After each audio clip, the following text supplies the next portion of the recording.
இயேசு கிறிஸ்துவின் நாமத்தினாலே அன்பின் வாழ்த்துக்கள். இன்றைக்கான தேவவார்த்தை நீங்க கேட்டீங்கன்னாக்கா மத்தேயு 8:17 அவர் தாமே நம்முடைய பலவீனங்களிலே ஏற்றுக்கொண்டு நம்முடைய நோய்களை சுமந்தான்ட்டு வசனம் இருக்குங்க. இயேசு கிறிஸ்து மரிக்கிறதுக்கு முன்னாடி இங்க சொல்லப்பட்டிருக்கு.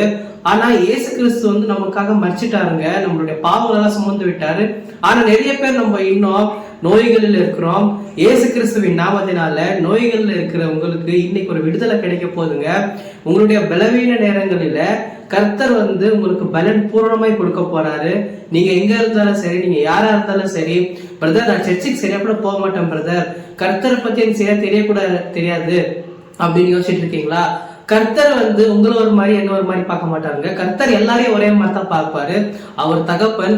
அதனாலதான் உங்களுக்கு இன்னைக்கு ஒரு சுகம் வரப்போகுது, உங்களுக்கு ஒரு ஆசீர்வாதம் வரப்போகுதுங்க. உங்க வீட்டுல இருக்கிற எல்லா பிரச்சனையும் இன்னைக்கு போக போகுதுங்க. இந்த வீடியோ உங்களுக்கான வீடியோ தாங்க. நீங்க யோசிச்சுட்டு இருக்கீங்க, எனக்கா பிரதர் இன்னைக்கு ஒரு சுகம் கிடைக்க போகுது, எனக்கா பிரதர் இன்னைக்கு ஒரு ஆசீர்வாதம் வரப்போகுது. நீங்க விசுவாசிங்கனாக்கா தேவனுடைய மகிமையை காண்பீங்க. Thank you so much for watching. God bless you.